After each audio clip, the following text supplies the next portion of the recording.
Hello dear students and friends, welcome to my channel.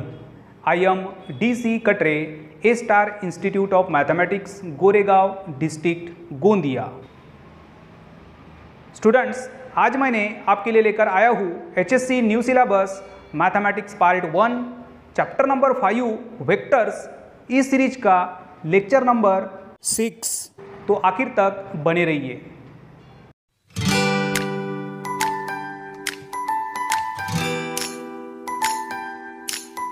Lecture start करने के पहले अब तक आपने यदि हमारे इस चैनल को सब्सक्राइब नहीं किया होगा तो प्लीज़ चैनल को सब्सक्राइब कीजिए।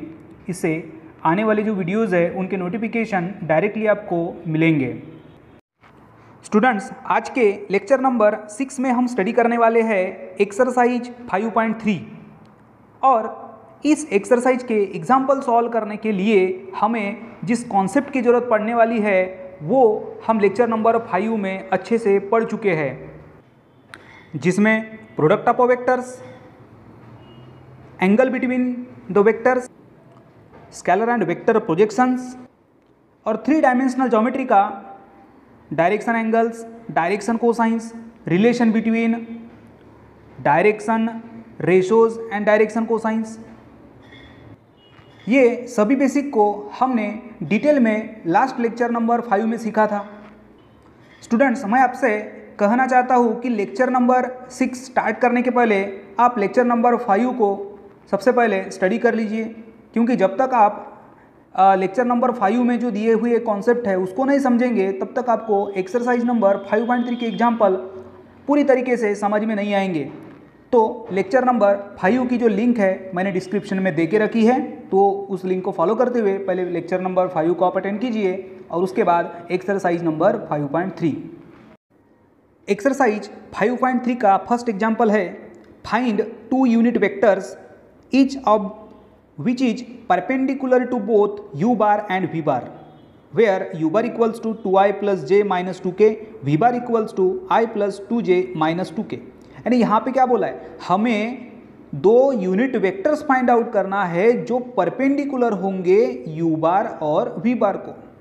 देखिए डायग्राम, ये है वेक्टर u बार, ये है वेक्टर v बार, और इन 2 वेक्टर को ये एक वेक्टर क्या है, परपेंडिकुलर है, अपर साइड में भी है और लोअर साइड में भी है।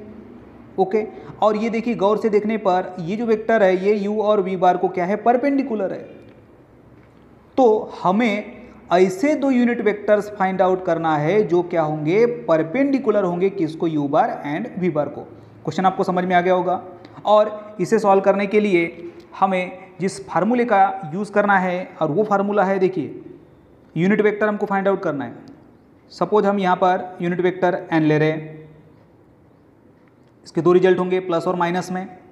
अब यहाँ पर 2 वेक्टर कौन से हैं, u बार एंड v बार। तो u bar cross v bar divided by magnitude of u bar cross v बार, ये याद रखिए आप। ठीक है, इस फार्मूले का यूज़ करके हमें ये एग्जाम्पल को सॉल्व करना है। हमारे पास में क्या दिया है, देखिए u बार है और v बार है, तो सबसे पहले हम क्या करेंगे, इनका क्रॉस प्रोडक्ट निकालेंगे। कैसे क्रॉस प्रोडक्ट किया जाता है ये मैं आपको पहले पुराने लेक्चर में बता चुका हूँ। ठीक है, पहले क्रॉस प्रोडक्ट हम फाइंड आउट करेंगे u और v का, उसके बाद उस क्रॉस प्रोडक्ट का यूनिट मैग्नीट्यूड फाइंड आउट करेंगे, और मैग्नीट्यूड फाइंड आउट करने के बाद इस फार्मूले में सिंपली हमें पुटअप करना है। तो हमें ऐसे 2 यूनिट वेक्टर्स मिलेंगे जो परपेंडिकुलर होंगे, किसको, u बार एंड v बार को। तो उम्मीद करता हूँ क्वेश्चन आपको समझ में आ गया होगा। तो चलिए स्टार्ट करते हैं। सबसे पहले given u bar equals to 2i plus j minus 2k, v bar equals to i plus 2j minus 2k हो गया। u और v हम लिख चुके हैं। अब इसके बाद इन 2 वेक्टर का cross product, u cross v। अब क्रॉस प्रोडक्ट और डॉट प्रोडक्ट मैं आपको पहले बता चुका हूँ। डॉट प्रोडक्ट में क्या होता है, 2 जो वेक्टर है उनका i का जो कोएफिशिएंट है वो दूसरे वेक्टर के i के कोएफिशिएंट के साथ मल्टीप्लाई किया जाता है ना। j का कोएफिशिएंट j के साथ मल्टीप्लाई करेंगे, k का कोएफिशिएंट k के साथ मल्टीप्लाई करेंगे, ये हो गया हमारा डॉट प्रोडक्ट। बट यहाँ है क्रॉस, तो क्रॉस बोलने के बाद समझ जाना कि ऑर्डर 3 का डिटर्मिनेंट होगा, जिसमें फर्स्ट रो में लिखेंगे हम यूनिट वेक्टर्स मतलब i j के, सेकंड रो में लिखेंगे फर्स्ट वेक्टर u के कोएफिशिएंट्स, थर्ड रो में लिखेंगे वेक्टर v के कोएफिशिएंट्स। ओके, बहुत आसान है। तो फर्स्ट रो में देखिए ij की लिखी है हमने, फिर सेकंड रो में क्या आएगा, u का क्या है देखिए 2 1 नेगेटिव 2 2 1 नेगेटिव 2। थर्ड रो में आएगा v बार क्या दिया है यहाँ पर 1, ये 2 और ये नेगेटिव 2, यानी 1 2 नेगेटिव 2। देखिए अब ऑर्डर 3 का डिटर्मिनेंट कैसे फाइंड आउट करते हैं ये आपको बहुत अच्छे तरीके से पता है। 11th क्लास में आपने डिटर्मिनेंट पढ़ा था, है ना। 11th क्लास में डिटर्मिनेंट है, फिर ऑर्डर 3 का डिटर्मिनेंट सॉल्व करने के लिए मैट्राइसेस से चैप्टर होता है। फिर 12th क्लास में हमने स्पेशली मैट्राइसेस से चैप्टर पढ़ा था जिसमें ऑर्डर 3 का डिटर्मिनेंट कैसे फाइंड आउट किया जाता है, ये भी हम यहाँ पर पहले स्टडी कर चुके हैं। देखिए क्या बोलता है formula, small a11 into capital A11 plus small a12 into capital A12 plus small a13 into capital A13। Capital A11 A12 A13 क्या है, कोफैक्टर्स है। और ये मैट्राइसेस चैप्टर में आपको पहले बता चुका हूँ, बहुत डिटेल में हम इसको पढ़ चुके थे। तो अब वो जो वेक्टर है जो हमारा जो चैप्टर था मैट्राइसेस, है ना, वो मैट्राइसेस चैप्टर की लिंक को आप फॉलो करते हुए ये बेसिक को आप अच्छे तरीके से समझ सकते हो, बहुत आसान है। ठीक है, तो देखिए A11 मतलब फर्स्ट रो फर्स्ट कॉलम के पोजीशन पे रहने वाला एलिमेंट, मतलब I हो गया। उसके बाद कैपिटल A11 मतलब cofactor -1 to the power 1 + 1 into capital M11, मतलब माइनर हमें फाइंड आउट करना है इस पोजीशन के एलिमेंट का जिसमें फर्स्ट रो फर्स्ट कॉलम को हम डिलीट करेंगे तो बचेगा क्या, 1 नेगेटिव 2 2 नेगेटिव 2। उसके बाद क्या आता है स्मॉल a12 क्या है, J है। उसके बाद कैपिटल A12 यानी फार्मूला क्या, तो -1 टू द पावर 1 + 2। अब -1 का पावर 1 + 2 मतलब 3, और -1 का पावर नेगेटिव क्या होता है, नेगेटिव होता है, इसलिए हम यहाँ पे नेगेटिव लगाते हैं। ओके, उसके बाद इस पोजीशन के एलिमेंट का minor first row second column delete, remaining 2 negative 2 1 and negative 2। उसके बाद स्मॉल a13 क्या है, पोजीशन पे k दिया हुआ है तो k लिख लिए, फिर first row third column delete, बचेगा 2 1 1 2। ओके, चलिए सॉल्व करते हैं। First cross 2 into -2 -2 +4 minus j into 2 into -2 -4, फिर बीच में माइनस लगाते हैं, दूसरा क्रॉस होगा -2 negative into negative positive 2 plus k into 2 into 2 4 minus 1 into 1 1, ये क्या होगा 2i + 2j + 3k। तो ये हमें मिल गया u क्रॉस v। अब फार्मूले में क्या चाहिए, u क्रॉस v तो निकालना चाहिए, बट डिनोमिनेटर में उसका मैग्नीट्यूड भी चाहिए। तो u क्रॉस v का मैग्नीट्यूड, अब मैग्नीट्यूड जब हम फाइंड आउट करते हैं तो जो वेक्टर का हमें मैग्नीट्यूड फाइंड आउट करना है तो उसमें जो i j के है उसके जो कोएफिशिएंट्स है उसको हम अंडर रूट के अंदर स्क्वायर करके ऐड करते हैं। तो i का क्या है 2 तो 2 का स्क्वायर, प्लस j का क्या है 2 तो 2 का स्क्वायर, प्लस k का क्या है 3 तो 3 का स्क्वायर। अब कर दो कैलकुलेशन, 2 का स्क्वायर 4, देन 2 का स्क्वायर 4 प्लस 3 का स्क्वायर कितना 9, 4 + 9 हो जाएगा √17। तो magnitude of u cross v क्या मिल गया, √17। अब formula, then unit vectors perpendicular to u bar and v bar are, unit vector n equals to plus minus. अब देखिए यहाँ पे दो यूनिट वेक्टर्स मिलेंगे, एक प्लस और एक माइनस। ओके, तो u cross v divided by its magnitude, put कर दो। देखिए प्लस माइनस जैसे कि वैसे, 2i + 2j + 3k ये क्या है, u क्रॉस v है, और √17 ये क्या है, उसका मैग्नीट्यूड है। अब इसको हम जब सेपरेट यदि लिखते हैं तो सेपरेट डिवाइड कर देंगे, 2/√17i, 2/√17j, 3/√17k। तो ये हो गया हमारा फर्स्ट क्वेश्चन का आंसर। इसका आप स्क्रीनशॉट लीजिए। चलिए हम देखते हैं अब next example. Question number 2 is if a bar and b bar are two vectors perpendicular to each other then prove that a bar plus b bar whole square it is equals to a bar minus b bar whole square. क्या बोल रहा है यहाँ पर, दो vectors है और वो क्या है, एक दूसरे को परपेंडिकुलर है, और हम ये पहले पढ़ चुके हैं। यदि दो वेक्टर्स परपेंडिकुलर है ऐसा हम बोलते हैं, इसका मतलब क्या होता है, उन दो वेक्टर का डॉट प्रोडक्ट क्या आना चाहिए, 0 आना चाहिए। अब a dot B equals to 0 हो, या फिर हम इसको b dot a equals to भी 0 कर सकते हैं, बिकॉज ये दोनों क्या है, इक्वल होंगे यूजिंग द कॉम्यूटेटिव प्रॉपर्टी। हम प्रॉपर्टी में देख चुके कि a डॉट बी को हम b डॉट ए भी लिख सकते हैं। ओके, सबसे पहले गिवन लिखेंगे a bar and b bar are perpendicular to each other, मतलब a dot B equals to 0 और b dot a equals to 0। तो ये आपको ध्यान रखना है, इसका यूज़ हम आगे करेंगे।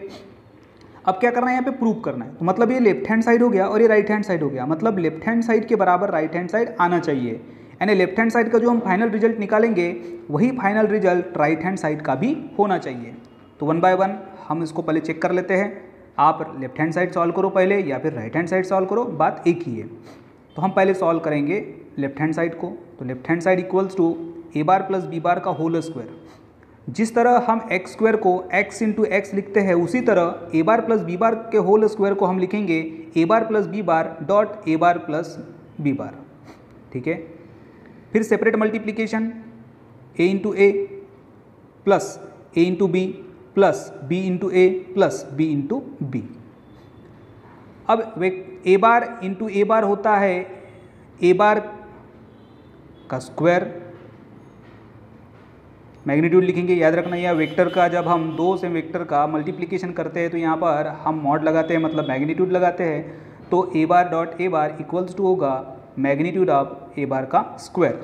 उसके बाद A dot B as it is, B dot A as it is, then B bar dot B bar equals to होगा मैग्नीट्यूड ऑफ बी बार का स्क्वायर। अब देखिए यहाँ पे दो रिजल्ट हमें पता है कि ए डॉट बी जीरो होता है और बी डॉट ए भी जीरो होता है। तो ए डॉट बी और बी डॉट ए के बराबर क्या आएगा, जीरो आएगा। फिर क्या बचा, ये फर्स्ट एंड लास्ट। तो ये हो गया हमारा इक्वेशन नंबर 1। ये लेफ्ट हैंड साइड का लास्ट रिजल्ट हमने निकाले। अब इसी तरह राइट हैंड साइड को भी हम सॉल्व करेंगे। तो राइट हैंड साइड है A bar minus B bar का होल स्क्वायर, वही सेम कॉन्सेप्ट। एक्स स्क्वायर को हम एक्स इंटू एक्स लिखते हैं उसी तरह A bar minus B bar whole square को लिखेंगे A bar minus B bar dot A bar minus B bar. Separate multiplication A bar dot A bar minus A bar dot B bar minus B dot bar A bar, फिर उसके बाद minus minus होगा plus B bar dot B bar. ठीक है, अब A bar dot A बार होगा A bar का square, फिर a dot b zero, b dot a zero, b bar dot B bar होगा बी बार का स्क्वायर। बचेगा क्या, फर्स्ट एंड लास्ट, मतलब A bar square plus B bar square. ये equation number 2। अब देखिए फ्रॉम नंबर 1 एंड 2 दोनों भी जो रिजल्ट है वो सेम है। तो from number 1 and 2 a bar plus B bar whole square equals to A bar minus B bar whole square. ये हमारा प्रूफ था, हैंस प्रूव्ड। ये हमको प्रूफ करना था। बहुत इजी एग्जाम्पल है, बहुत अच्छा आसान एग्जाम्पल है। सबसे पहले क्या दिया था कि दो वेक्टर एक दूसरे को परपेंडिकुलर है, मतलब a dot B equals to 0 और b dot a equals to 0। फिर हमने सॉल्व किए लेफ्ट हैंड साइड को, फिर सॉल्व किए राइट हैंड साइड को। फ्रॉम इक्वेशन नंबर 1 एंड 2 दोनों भी सेम है। ये हमारा जो दिया हुआ था वो हमने क्या किया, प्रूव किया। ठीक है, अब देखते हैं हम next example. Question number 3 is find the values of C. हमें यहाँ पर सी की वैल्यू फाइंड आउट करना है so that for all real x the vectors x c i minus 6j plus 3k and x i plus 2j plus 2cxk make an obtuse angle. एक word है यहाँ पर ऑब्ट्यूस एंगल, मतलब इसका होता है कि ये जो दो वेक्टर्स है इन दो वेक्टर्स के बीच का जो एंगल है वो ऑब्ट्यूस एंगल है बोलता है। तो हम ये जो वेक्टर्स है इनको पहले नाम दे देंगे ए और बी। अब ए और बी को जब हम नाम देते हैं तो ऑब्ट्यूस क्या होगा, 90 से बड़ा होगा। हो सकता है इस तरह से हो, ये वेक्टर ए है और ये वेक्टर बी है, उनके बीच का एंगल ये क्या है, ऑब्ट्यूस है। ऑब्ट्यूस मतलब क्या, अबव 90 टू 180, अबव 90 टू 180। और हमने एंगल बिटवीन टू वेक्टर्स ये जो कॉन्सेप्ट स्टडी किया था इसमें हमने 3 रिजल्ट निकाले थे। यदि एंगल एग्जैक्ट 90 का होता है तो उन दो वेक्टर का डॉट प्रोडक्ट क्या होगा, या तो यदि वो एंगल एक्यूट एंगल होता है तब उन दो वेक्टर का डॉट प्रोडक्ट क्या होगा, पॉजिटिव होगा कि नेगेटिव होगा। और उसी तरह यदि दो वेक्टर के बीच का एंगल यदि 90 के अबाव है मतलब ऑब्ट्यूस है, तो ऐसे कंडीशन में उन दो वेक्टर का डॉट प्रोडक्ट क्या होगा, ये हम पहले स्टडी कर चुके हैं। तो इसीलिए मैंने आपको जब भी कहा था कि लेक्चर नंबर 6 के एग्जाम्पल को अच्छे तरीके से समझने के लिए लेक्चर नंबर 5 में जो हमने कॉन्सेप्ट स्टडी किया था उसको आपको सीखना बहुत ज़्यादा ज़रूरी है। ठीक है, चलिए फिर भी और मैं आपको यहाँ पर ये टॉपिक को एक्सप्लेन करके दे रहा हूँ। एंगल बिटवीन टू वेक्टर्स, जब एंगल 90 का है, जब एंगल 90 का है ऐसे कंडीशन में उन दो वेक्टर का डॉट प्रोडक्ट 0 होता है। एक रिजल्ट हो गया। यदि एंगल एक्यूट है यानी 90 से बिलो है तो ऐसे कंडीशन में a dot b is positive मतलब ग्रेटर देन 0। और यहाँ पे क्या बोला है, ऑब्ट्यूज बोला है मतलब अबाव 90। तो याद रखना अबाव 90 यदि है तो ऐसे कंडीशन में ए डॉट बी ये क्या होगा, लेस देन 0 होगा। समझ में आ गई बात। सबसे पहले फर्स्ट वेक्टर को ए दे दिए, सेकंड वेक्टर को हमने बी नाम दे दिए, कंडीशन दी है obtuse angle, for obtuse angle a dot b is less than 0। अब यहाँ पर आई जे के का यूज किया गया है और हमने आई जे के दो रिजल्ट निकाले थे, I dot I, J dot J या फिर के डॉट के, इट इज़ इक्वल्स टू 1 होता है। अब ये 1 कैसे होता है वो भी मैंने आपको एक्सप्लेन करके दिया, वो वीडियो आप देखिए। I dot j equals to j dot k equals to k dot i equals to 0 होता है। ये कैसे होता है ये भी मैं आपको बता चुका हूँ, ठीक है। तो ये दो रिजल्ट आगे में काम में आने वाले हैं। तो चलिए वो कंडीशन का यूज़ करते हुए हम दोनों वेक्टर का प्रोडक्ट लिख लेते हैं, निकाल लेते हैं। अब मल्टीप्लिकेशन ऑफ टू वेक्टर ये हमें पता है, एक्स सी एक्स डॉट प्रोडक्ट में क्या होगा, आई का कोएफिशिएंट जो है उसका आई के साथ में मल्टीप्लिकेशन, तो X C into X, X square C जिसको हम सी एक्स स्क्वायर लिख सकते हैं, minus 6 into 2 minus 12 plus 3 into 2 C X 6 C X which is less than 0। Condition दी हुई है, ओके। अब इसको यदि हम एक इक्वेशन के फॉर्म में यदि लिखते हैं तो पहले हाईएस्ट पावर वाली टर्म एक्स वेरिएबल है तो उसके बाद एक्स वाली टर्म और बाद में कांस्टेंट, तो ये होगा C X square plus 6 C X minus 12 is less than 0, ठीक है। पावर 2 है तो ये क्या होगी, क्वाड्रेटिक इक्वेशन है ना, मतलब ये इस तरह for a x square plus b x plus c is less than 0। यदि इस तरह से कुछ है कंडीशन तो इसके दो रिजल्ट होते हैं, एक तो ए इज लेस दैन 0 होगा और इसका इस इक्वेशन का जो डिस्क्रिमिनेंट है मतलब b square minus 4ac is less than 0 होगा, ठीक है। ये एक कॉन्सेप्ट हो गया। और दूसरा कॉन्सेप्ट, दो वेक्टर का या फिर दो नंबर का प्रोडक्ट लेस दैन 0 है, यानी इस सिचुएशन में ये ए और बी यदि हमको फाइंड आउट करना है तो क्या होंगे वो हमको पता है, या तो ए ये निगेटिव होगा और बी पॉजिटिव होगा, या फिर ए पॉजिटिव होगा और बी निगेटिव होगा, तब इन दो का जो प्रोडक्ट होगा वो लेस देन 0 होगा मतलब निगेटिव होगा। ये हमें पता है कॉन्सेप्ट, ठीक है। तो ये जो हमने इक्वेशन निकाले उसको हम स्टैंडर्ड के साथ में कंपेयर कर देंगे। तो capital A equals to small c होगा, capital B equals to 6 small c होगा और सी इक्वल्स टू होगा माइनस 12।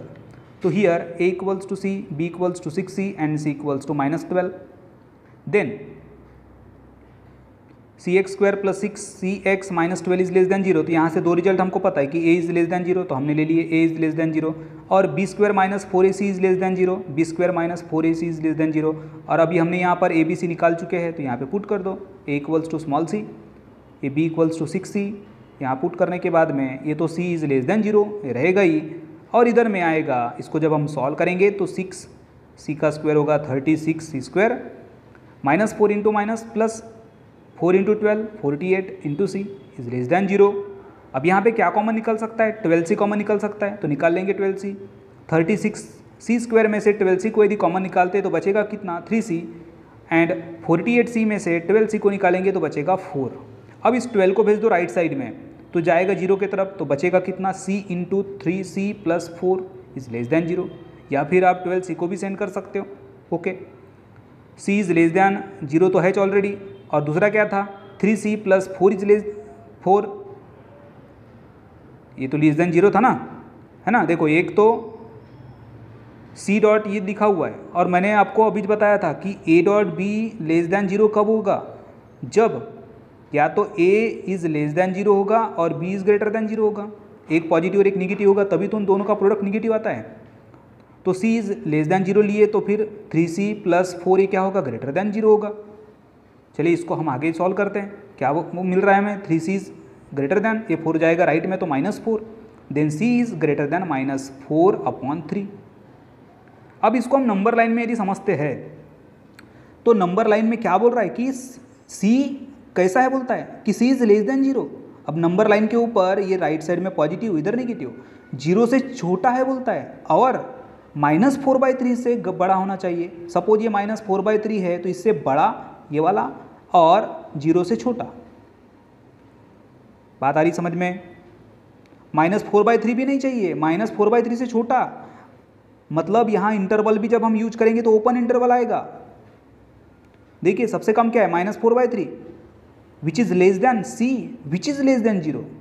मतलब जब हम इसको एक्सप्लेन करना चाहते हैं इंटरवल में, टाइप्स ऑफ इंटरवल आप बेसिक में पहले पढ़ चुके हो, तो ओपन इंटरवल आएगा क्योंकि यहाँ पर कॉर्नर पॉइंट्स इन्वॉल्व नहीं है, और कॉर्नर पॉइंट्स यदि इन्वॉल्व नहीं है तो ऐसे सिचुएशन में हम ओपन इंटरवल लगाते हैं, और यदि यहाँ पर कॉर्नर पॉइंट्स इन्वॉल्व होते तो वहाँ पर क्लोज इंटरवल रहता।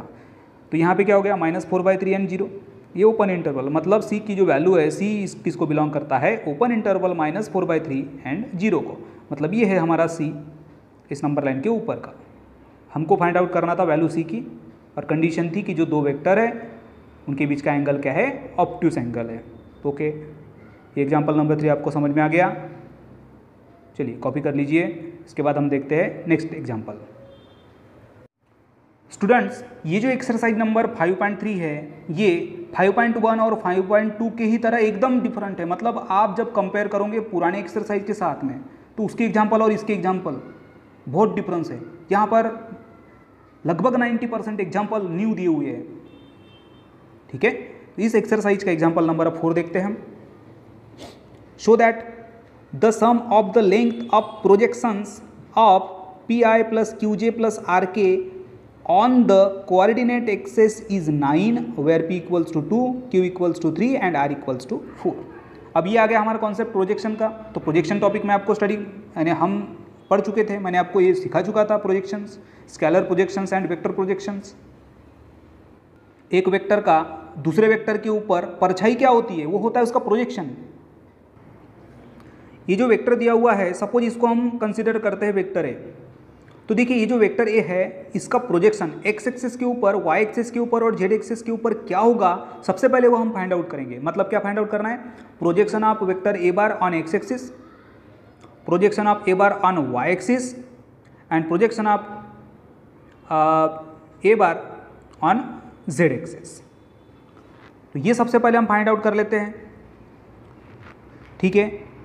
और क्वेश्चन क्या बोला है कि ये जो हम प्रोजेक्शंस उस वेक्टर का एक्स एक्सिस, वाई एक्सिस और जेड एक्सिस के ऊपर जो हमें मिलता है, जो कि यहाँ पर पी क्यू आर है, इनका जो सम है वो 9 आना चाहिए बोलता है। तो दिख ही रहा है कि 2 + 3 5, 5 + 4 9। बट उसके पहले हमको क्या निकालना होगा, उसका प्रोजेक्शन फाइंड आउट करना होगा कि इतना आता है कि नहीं आता, और आता है तो उसका सम 9 आना चाहिए। क्वेश्चन समझ में आ गया? चलिए स्टार्ट करते हैं। ये जो वेक्टर दिया है उसको हम ए बार से रिप्रेजेंट करते हैं। ए बार = PI + QJ + RK, और गिवन क्या है, P = 2, Q = 3 एंड R = 4। अब जब 3 डायमेंशनल ज्योमेट्री की हम बात करते हैं तो ये एक्स एक्सिस, वाई और जेड, एक्स के ऊपर जो भी यूनिट वेक्टर है उसको हम आई से रिप्रेजेंट करते हैं, वाई के ऊपर जे को और जेड के ऊपर के को। इतना समझ में आ गया। अब यदि हम बात करते हैं कि वेक्टर ए का प्रोजेक्शन एक्स के ऊपर क्या होगा, तो इस तरह से डायग्राम होंगी, ये है वेक्टर ए और इसका प्रोजेक्शन ये होगा पार्ट, ठीक है ना। और हमें पता है स्टैंडर्ड फार्मूला प्रोजेक्शंस का, projection of A bar on b bar is A bar dot B bar divided by magnitude of B bar. मतलब जिसके ऊपर वो लिखते हैं और उस डिनोमिनेटर में उस वेक्टर का मैग्नीट्यूड लिखते हैं। ओके, चलिए यही कॉन्सेप्ट के साथ पहले हम फाइंड आउट करेंगे projection of A bar on x axis. अब एक्स एक्सिस के ऊपर यूनिट वेक्टर क्या है, आई है, तो हम क्या लिखेंगे, projection of A bar on x axis that is unit vector I, A dot I divided by magnitude of I. तो ये वेक्टर ए हो गया इंटू आई, और डिनोमिनेटर में क्या है, आई का मैग्नीट्यूड, आई क्या है, एक यूनिट वेक्टर है जिसका मैग्नीट्यूड क्या होगा, 1 होगा। बात खत्म। ओके, अब देखिए यहाँ पे हम ये दो वेक्टर का मल्टीप्लिकेशन कर रहे हैं। एक इधर ये आई का क्या है फी है, और इधर आई का क्या है 1 है, तो p × 1 क्या होगा, ऐसा करते हैं ना, p × i हो गया। इसके बाद इधर q j है, बट इधर j है क्या, नहीं है, मतलब इधर 0 है, तो q × 0, इधर r × 0, मतलब यहाँ पर हम j और k का कैलकुलेशन नहीं कर पाएंगे, तो p × i। अब इसका क्या होता है, i डॉट i 1 होता है, ये हम पहले पढ़ चुके थे, i डॉट i 1 होता है, तो p × 1 क्या हो जाएगा, 2 हो जाएगा। मतलब यहाँ पे projection of A bar on x axis क्या मिला, 2 मिला, ठीक है। Similarly projection of A bar on y axis क्या मिलेगा, q मिलेगा। Projection of A bar on x axis क्या मिला, पी मिला, पी इक्वल्स टू 2 दिया हुआ है। तो projection of A bar on y axis क्या मिलेगा, क्यू मिलेगा, और क्यू के बराबर 3 है। उसी तरह projection of A bar on z axis मिलेगा आर, और आर इक्वल्स टू क्या है, 4 है। अब क्या करेंगे, हम इन तीनों का सम करेंगे, एडिशन करेंगे। Then sum of the length of the projections of vector P I plus Q J plus R K on the coordinate axes X Y Z is P plus Q plus R, 2 plus 3 plus 4 that is कितना, 9। और यही हमको prove करना था। क्या बोला था prove करने के लिए, कि sum of the length of projections of P I plus Q J plus R K on the coordinate axis is 9। तो इस तरह हमने क्वेश्चन नंबर 4 को सॉल्व किया। अब हम देखेंगे next example. Question number 5 is suppose that all sides of a quadrilateral are equal in a length and opposite sides are parallel. Use vector methods to show that diagonals are perpendicular. 4 line का question है but बहुत ही ज़्यादा आसान है। क्या बोल रहा है, एक क्वाड्रिलेटरल है, सपोज ये ए बी सी डी एक क्वाड्रिलेटरल है, इनके साइड की जो लेंथ है वो सेम है, इनकी साइड की जो लेंथ है वो क्या है, सेम है, इक्वल है। यानी A B B C C D और डी है, ये सभी के सभी की जो लेंथ है क्या है, इक्वल है, मतलब सेम है। And opposite sides are parallel, और इस quadrilateral A B C D के जो अपोजिट साइड्स है मतलब A B and D C are parallel, B C and A D are parallel. ये क्या है, पैरेलल है, अपोजिट साइड्स पैरेलल है। फिर क्या बोल रहा है, using the vector method to show that diagonals are perpendicular. अब इसके डायगोनल्स कौन से हैं, ए सी है और बी डी है। ये दो जो इसके डायगोनल्स है ये परपेंडिकुलर है ऐसा बोल रहा है। इसका मतलब क्या, दो वेक्टर परपेंडिकुलर कब होते हैं, वेक्टर ए और वेक्टर बी है ये परपेंडिकुलर है ऐसा हम कब कहते हैं, जब इन दोनों वेक्टर का डॉट प्रोडक्ट 0 होता है, ये हमें पता है। तो इस क्वाड्रिलेटरल के जो डायगोनल्स है मतलब A C and B D ये परपेंडिकुलर कब होंगे, जब ए सी डॉट बी डी क्या होगा, 0 होगा। तो ये हमको रिजल्ट निकालना है, ठीक है। तो बहुत आसान है, चलिए इसका आंसर स्टार्ट करते हैं। पहले डायग्राम बना लेंगे ए बी सी डी, ठीक है, इसकी लेंथ सेम दिखा दो इस तरह से। तो A B B C C D और डी है, सभी की लेंथ क्या है, सेम है, और अपोजिट साइड्स क्या है, पैरेलल है। और ये है ए सी और बी डी इसकी डायगोनल्स। गिवन क्या बोल रहा है कि लेंथ ऑफ ए बी, अब लेंथ को हम मैग्नीट्यूड से रिप्रेजेंट करते हैं, ये आपको पता है कि magnitude of A B B C C D D है, ये क्या है, इक्वल है। देखिए सबको मैंने इक्वल दे दिया, ठीक है ना। आल्सो क्या बोल रहा है, अपोजिट साइड्स आर पैरेलल, मतलब A B is equals to D C and B C is equals to A D, B C is equals to A D. इतना समझ में आ गया। और हमें प्रूव क्या करना है कि इसके जो डायगोनल्स है ये परपेंडिकुलर है, मतलब A C is perpendicular to B D, A C is perpendicular to B D, ये क्या करना है, हमको प्रूव करना है। तो सबसे पहले कॉन्सेप्ट के लिए हम ये थोड़ा साइड में नोट कर लेंगे, जो मैंने आपको बताया था कि A is perpendicular to B कब होगा, if A dot B equals to 0 होगा। ओके, तो चलिए ये जो क्वाड्रिलेटरल है इसमें से एक हम ट्रायंगल कंसीडर करते हैं जहाँ से हम ए सी फाइंड आउट कर लेंगे। मतलब ए सी फाइंड आउट करने के लिए कंसीडर करना होगा in triangle A B C. In triangle A B C using the triangle law of vector addition, A C हमें कब मिलेगा, जब हम A B plus B C करेंगे। तो A C equals to A B plus B C, इसको दे दो number 1 using the triangle of vector addition. Okay, अब निकालना है हमें बी डी। तो बी डी के लिए हम कंसीडर करेंगे triangle A D B. A D B में हमें क्या निकालना है, बी डी निकालना है। तो ये कैसे निकलेगा, B A plus A D equals to B D, B A plus A D equals to B D. B D equals to क्या लिखेंगे, B A plus A D. Okay, इसको दे देंगे इक्वेशन नंबर 2। और अब हमें क्या करना है, इनका डॉट प्रोडक्ट निकालना है। ओके, ए सी और बी डी का डॉट। तो देन ए सी डॉट बी डी, और इसका आंसर क्या आना चाहिए, 0 आना चाहिए। तो ये ए सी हो गया फर्स्ट वेक्टर, ये हो गया बी डी। इतना समझ में आ गया। फिर ये जो बी ए है इसको यदि हम ए बी लिखते हैं तो क्या आएगा, सामने माइनस आएगा। अपोजिट वाला जो एक हमने टाइप देखे थे वेक्टर का, वहाँ पे हमको पता है कि यदि हम डायरेक्शन चेंज करते हैं तो सामने क्या आएगा, माइनस आएगा। और ए डी को हम बी सी लिखेंगे, ए डी को हम बी सी लिख सकते हैं, देखिए ए डी को हम बी सी लिख सकते हैं क्योंकि ये दोनों इक्वल है। ओके, तो हम क्या कर रहे हैं, ए डी की जगह बी सी लिख रहे हैं, बी ए को माइनस ए बी लिख रहे हैं। इतना तो समझ में आ गया। फिर हम क्या करेंगे, मल्टीप्लिकेशन करेंगे। तो A B into minus A B plus A B into B C minus B C into A B plus B C into B C. अब A B dot A B क्या होगा, ए बी का square होगा, B C dot B C क्या होगा, B C का square होगा, और ये A B B C minus B C A B, ये दोनों क्या होंगे, एक दूसरे से कैंसिल हो जाएंगे, ठीक है ना। अब कैंसिल होने के बाद में इतना रिजल्ट बचता है, A B square plus B C square, और गिवन में क्या दिया था कि सभी की जो लेंथ है वो सेम है, हम ए बी को बी सी लिख सकते हैं या फिर बी सी को ए बी लिख सकते हैं। तो हम क्या कर रहे हैं यहाँ पर, बी सी को ए बी लिख रहे हैं, तो A B square plus A B square, ये माइनस और प्लस दोनों क्या हो जाएंगे, एक दूसरे से कैंसिल हो जाएंगे, बचेगा मिलेगा क्या, जीरो। मतलब A C dot B D ये क्या मिल रहा है, जीरो मिल रहा है, मतलब A C is perpendicular to B D.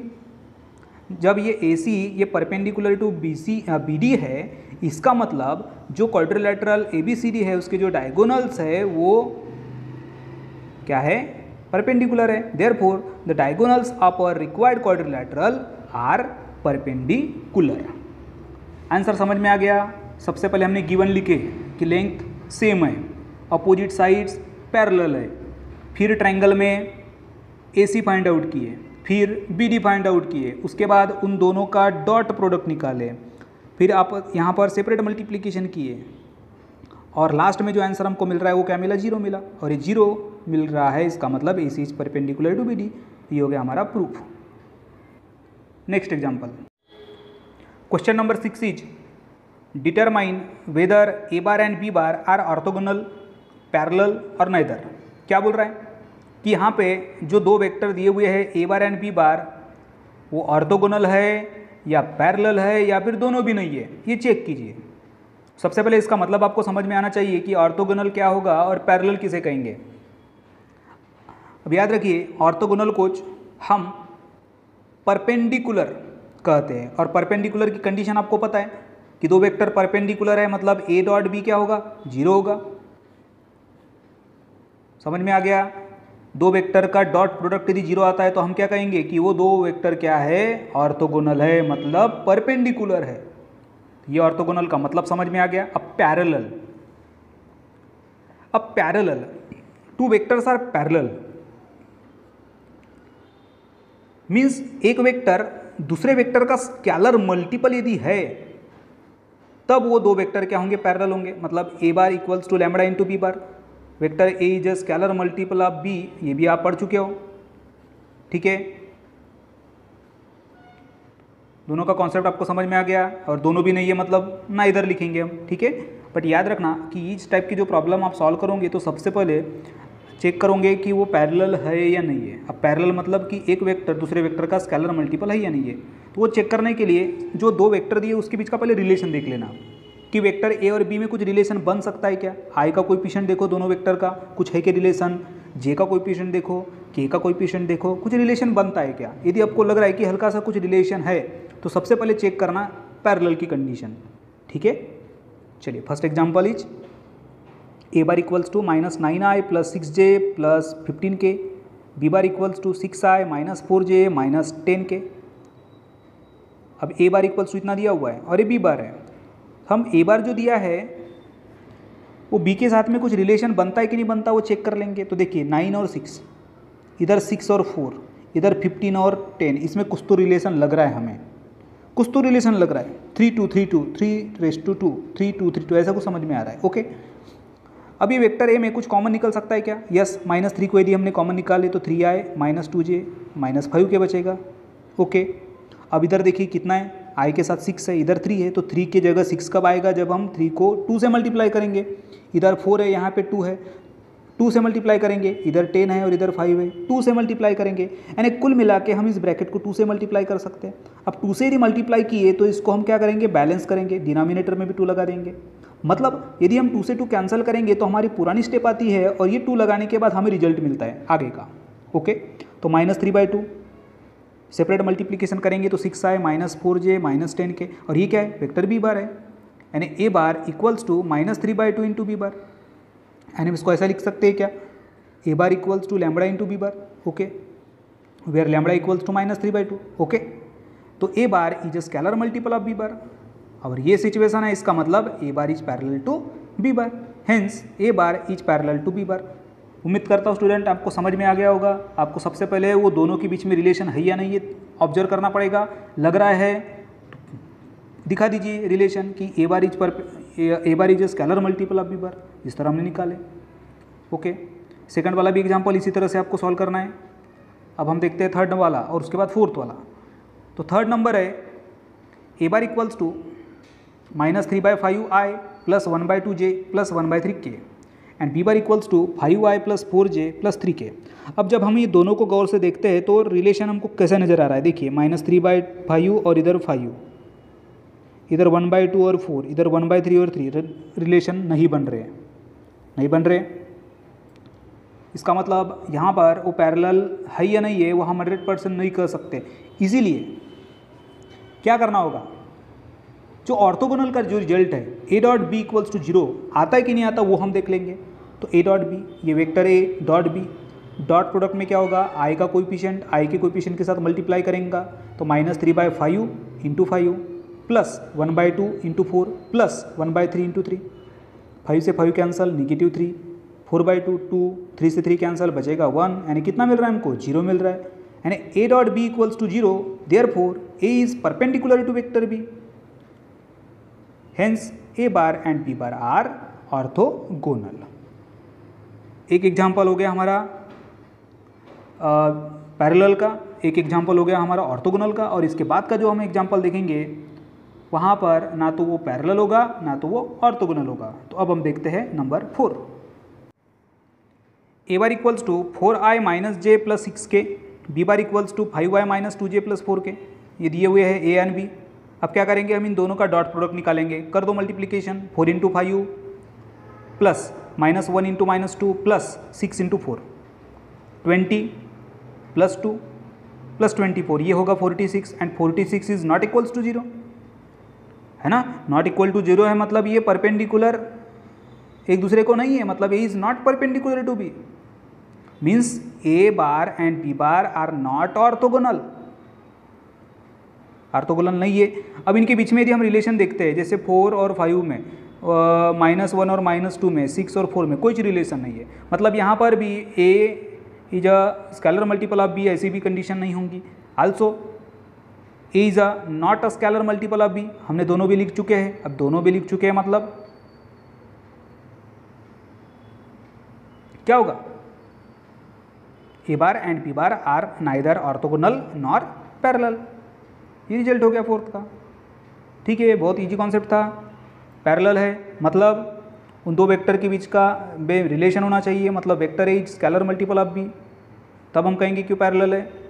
यदि ऑर्थोगोनल करना है तो ए और बी का डॉट प्रोडक्ट 0 लाना होगा, तब हम कहेंगे क्यों ऑर्थोगोनल है, मतलब एक दूसरे को परपेंडिकुलर है। और दोनों भी नहीं मिल रहा है, इसका मतलब ना इधर। ठीक है, अब देखते हैं next example number 7। Number 7 is find the angle P of the triangle whose vertices are P 0 -2 -1 -2 Q 3 1 4 R 5 7 1। यानी एक ट्रायंगल है ये PQR, ये एक ट्रायंगल है।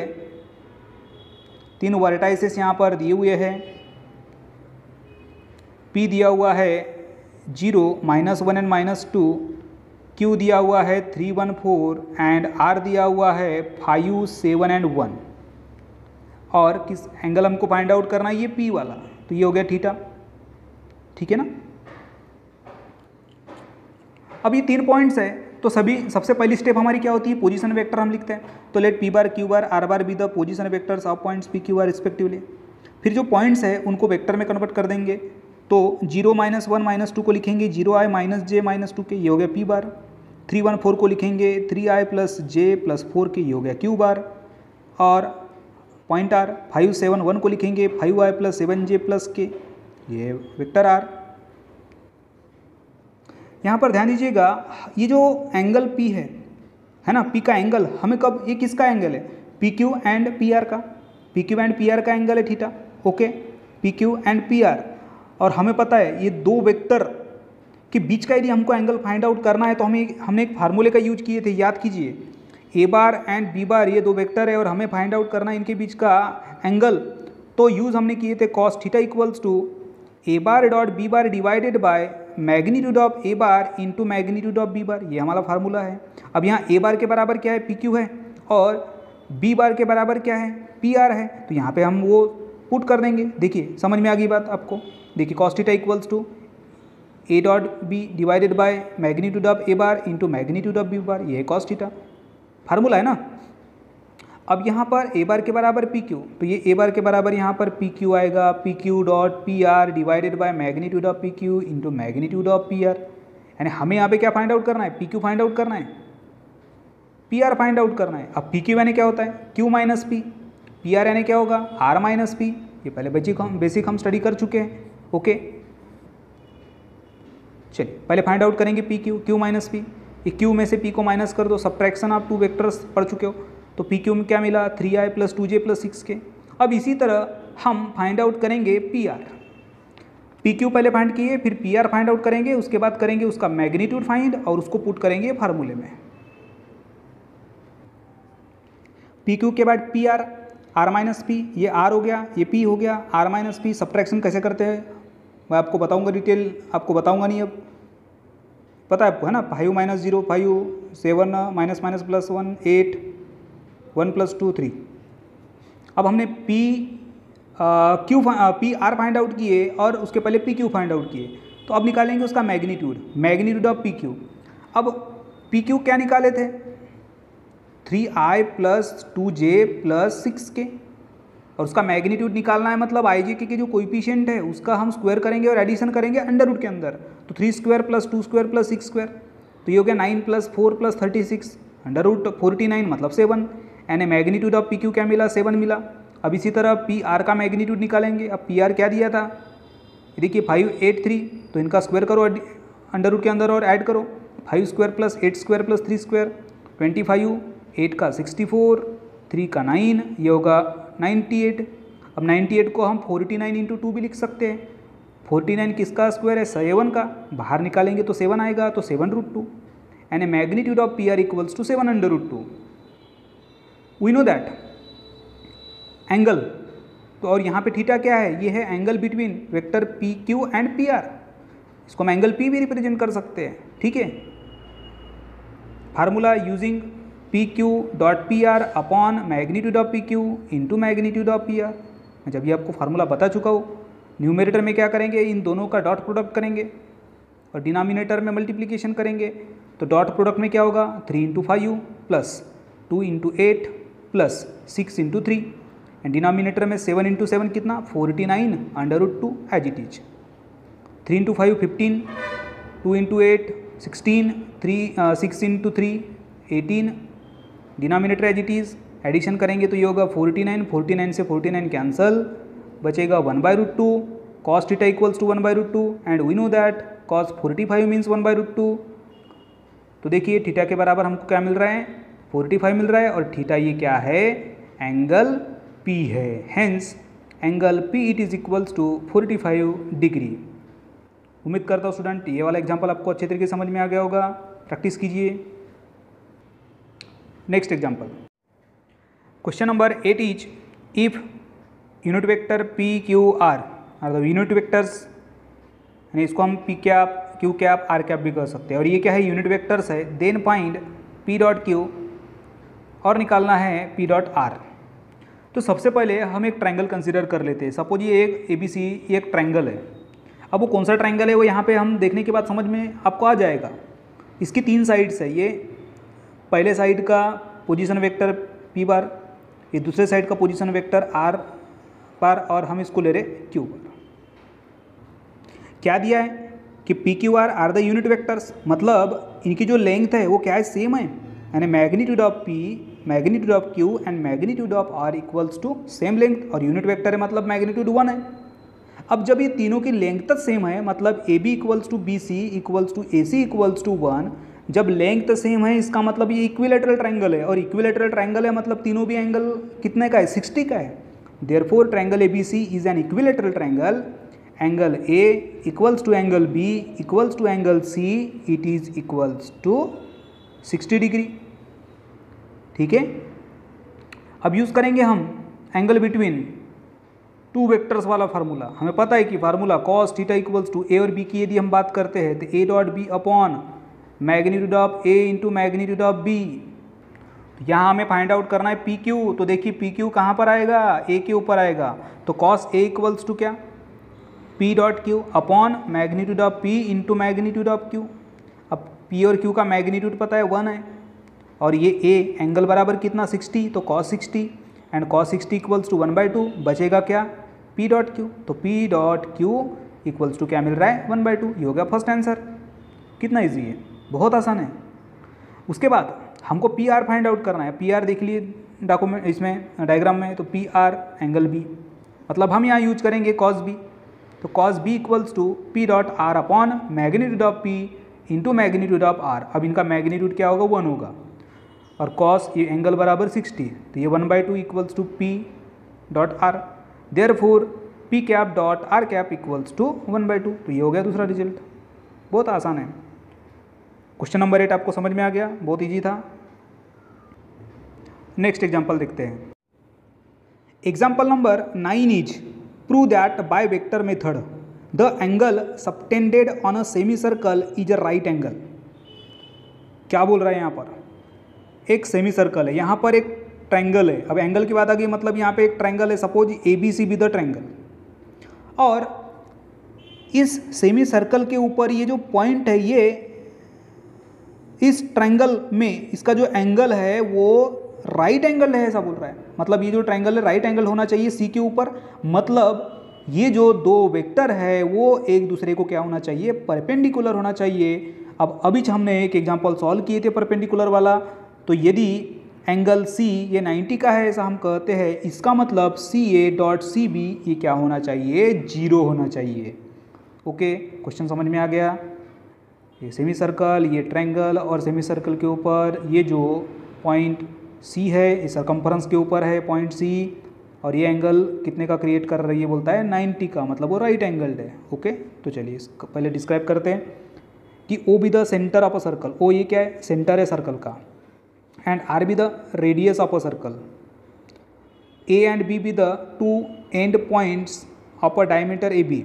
ए और बी ये क्या है, एंड पॉइंट्स है डायमीटर ए बी के, and C be the point on the circumference, circumference के ऊपर का पॉइंट सी है, ठीक है ना। अब ये 3 पॉइंट्स है, इसका मतलब यहाँ पे 3 पोजीशन वेक्टर्स, तो A bar B bar C bar be the position vectors of points A B and C respectively, ठीक है। अब यहाँ पर इनकी जो मैग्नीट्यूड है, मतलब इनकी जो लेंथ है वो आर है, मतलब magnitude of A bar, magnitude of B bar and magnitude of C bar equals to कितना, आर। तो देखिए magnitude of C bar R को हम 1 दे रहे हैं, magnitude of A bar and magnitude of B bar equals to R. इनकी length तो सेम है, but B bar is equal to A bar नहीं है, B bar is equal to negative A bar है, क्योंकि डायरेक्शन अपोजिट है दोनों की। देखिए डायरेक्शन अपोजिट है, तो B bar equals to negative A bar. Okay, अब हमें रिजल्ट क्या निकालना था, एंगल 90 का, मतलब C A dot C B निकालना होगा, सी ए डॉट सी बी। तो सी ए डॉट सी बी, अब सी ए मतलब, सी ए मतलब होगा A minus C, C B मतलब बी माइनस सी। ओके, तो ये A minus C as it is रख रहे हैं, बी को हम क्या लिख सकते हैं, माइनस ए लिख सकते हैं, बी की जगह क्या लिख रहे हैं, माइनस ए लिख रहे हैं। अब माइनस ए माइनस सी में से यदि हम माइनस को कॉमन निकालते हैं तो यहाँ ए प्लस सी बचेगा, ए प्लस सी, ये माइनस माइनस को ले लो फ्रंट में, A minus C into A plus C, क्या होगा, minus of magnitude of A square minus magnitude of C square, इस तरह से। और यदि हमको ये माइनस हटाना है तो हमको इनको इंटरचेंज करना होगा। अब इंटरचेंज कर दिए तो माइनस हट गया, तो magnitude of C square minus magnitude of A square. अब हमें पता है कि तीनों की जो लेंथ है वो सेम है, मतलब तीनों भी आर है, तो ये R square minus R square it is equals to क्या मिलेगा, 0 मिलेगा। यानी C A dot C B equals to क्या मिला, 0 मिला। अब जब ये 0 मिला, इसका मतलब C A and C B are perpendicular to each other, C A and C B are perpendicular to each other. अब परपेंडिकुलर है मतलब measure of angle A C B equals to कितना, 90। तो measure of angle A C B equals to 90, therefore the angle subtended on a semicircle is a right angle. तो ये question number 9 आपको समझ में आ गया। चलिए नेक्स्ट एग्जाम्पल। स्टूडेंट्स, अब आगे के जो एग्जाम्पल हम पढ़ने वाले हैं, मतलब 10 से लेकर आगे के, इसके लिए जो बेसिक कॉन्सेप्ट है वो हम पहले स्टडी कर चुके हैं। 3 डायमेंशनल ज्योमेट्री, 3DG ये जो पार्ट हम पहले पढ़ चुके थे जिसमें direction angles, direction cosines, relation between direction cosines of a line, direction ratios and relation between direction ratio and direction cosines, ये टॉपिक हम पहले स्टडी कर चुके हैं। तो वही कॉन्सेप्ट का यूज़ यहाँ पे भी हमें करना होगा। तो नंबर 10 क्या दिया है, if a vector has a direction angles 45 degree and 60 degree then find the third direction angle. क्या बोल रहा है, एक वेक्टर है जिसके दो डायरेक्शन एंगल दिए हुए हैं। अब डायरेक्शन एंगल को हम अल्फा बीटा से रिप्रेजेंट करते थे, तो अल्फा बराबर 45, बीटा इक्वल्स टू 60। अब हमें फाइंड आउट करना होगा ग्यामा। वो ग्यामा क्या होगा, बात आ गई समझ में आपको। तो सबसे पहले हम रिप्रेजेंट करेंगे, let alpha beta gamma be the direction angles, और गिवन क्या है, alpha equals to 45, beta equals to 60 and gamma find out करना है। रिलेशन बिटवीन डायरेक्शन कोसाइंस हम स्टडी कर चुके थे। देखो अल्फा बीटा गामा को हम डायरेक्शन एंगल्स कंसीडर करते हैं, और यहाँ पे यदि हमने कॉस लगा दिए तो ये क्या हो जाएंगे, डायरेक्शन कोसाइंस हो जाएंगे, जिसको हम यल से, एम से और एन से भी रिप्रेजेंट करते थे। और इनके बीच का रिलेशन हमें पता था कि L square plus M square plus N square equals to 1 यदि आता है, तब हम कहेंगे कि यहाँ पर ये जो अल्फा बीटा गामा है वो उस लाइन के है डायरेक्शन एंगल्स। ओके, अब L square plus M square plus N square करो, या फिर cos square alpha plus cos square beta plus cos square gamma equals to 1 लो, बात एक है। We know that cos square alpha plus cos square beta plus cos square gamma equals to 1 लेंगे, put कर दो अल्फा और beta को, तो cos square 45 plus cos square 60 plus cos square gamma equals to 1। अब कॉस 45 मतलब 1/√2, तो इसका स्क्वायर होगा 1/√2 का स्क्वायर, कॉस 60 मतलब 1/2, तो 1/2 का square, cos square gamma equals to 1, 1/√2 का स्क्वायर 1/2, 1/2 का 1/4, ये एज इट इज। 1/2 प्लस 1/4 क्या होगा, 2 + 1/4, ठीक है। अब ये 2 + 1 मतलब 3, 3/4 को सेंड करेंगे राइट साइड में, तो ये होगा 1 - 3/4। क्रॉस मल्टीप्लिकेशन करने पे क्या मिलेगा, 4 - 3 1 1/4, यानी cos square gamma equals to 1/4। जब cos square gamma equals to 1/4 है तो कॉस गामा इक्वल्स टू क्या होगा, प्लस माइनस 1/2। अब इसमें से हम ले रहे कॉस गामा इक्वल्स टू 1/2, ठीक है। एक एंगल यदि निकालना है तो, और दूसरा एंगल निकालने के लिए हम क्या करेंगे, और में लिखेंगे कॉस गामा इक्वल्स टू -1/2, यदि पूछा तो लिखो। ओके, इतना भी लिखोगे तो चलेगा, कॉस गामा इक्वल्स टू 1/2, और we know that cos 60 equals to 1/2, therefore gamma equals to कितना, 60। और यही क्या है, required third direction angle, required third direction angle. ये क्वेश्चन नंबर 10 आपको अच्छे तरीके से समझ में आ गया। जो गिवन दो एंगल थे उसको हमने अल्फा बीटा गामा कंसीडर किए और यूज किए कंडीशन का, cos square alpha plus cos square beta plus cos square gamma equals to 1। यहाँ पर अल्फा बीटा पुट कर दिए, पुट करने के बाद कॉस स्क्वायर गामा 1/4 मिला, तो cos gamma equals to 1/2, and we know that cos 60 equals to 1/2, therefore gamma equals to 60। Next example number 11, if a line makes angles 90 degree, 135 degree, 45 degree with the xyz axes respectively. एक line है, बोलता है वो xyz के respect में angle बना रहा है 90 degree, 135 degree and 45 degree. Okay, then find its direction cosines. तो ऐसे कंडीशन में उनके डायरेक्शन कोसाइंस हमें फाइंड आउट करना है। बहुत ही आसान क्वेश्चन है, मुझे लगता है कि इस चैप्टर का सबसे आसान एग्जाम्पल होगा। अल्फा बीटा गामा दिया है, निकालना है एलिमेंट। अल्फा बीटा गामा दिया है, निकालना है element. L equals to cos alpha, M equals to cos beta, N equals to cos gamma. Simple put कर देंगे। तो सबसे पहले let element be the direction cosines of a line, and L equals to cos alpha, M equals to cos beta, N equals to cos gamma. Here given 90, 135, 45 मतलब alpha equals to 90 degree, beta equals to 135 degree and gamma equals to 45 degree. तो element निकालना है हमको, तो L equals to cos alpha, alpha बराबर 90, तो cos 90 कितना, 0। M means cos beta, beta means 135 and cos 135 कितना, -1/√2। N equals to cos gamma means cos 45, cos 45 1/√2। Hence direction cosines of the line are 0, -1/√2 and 1/√2। कितना आसान है देखिए, इस chapter का सबसे इजी एग्जाम्पल, बहुत आसान है, समझ में आ गया। Next example Example number 12 is, if a line has the direction ratios 4, -12, 18, then find its direction cosines.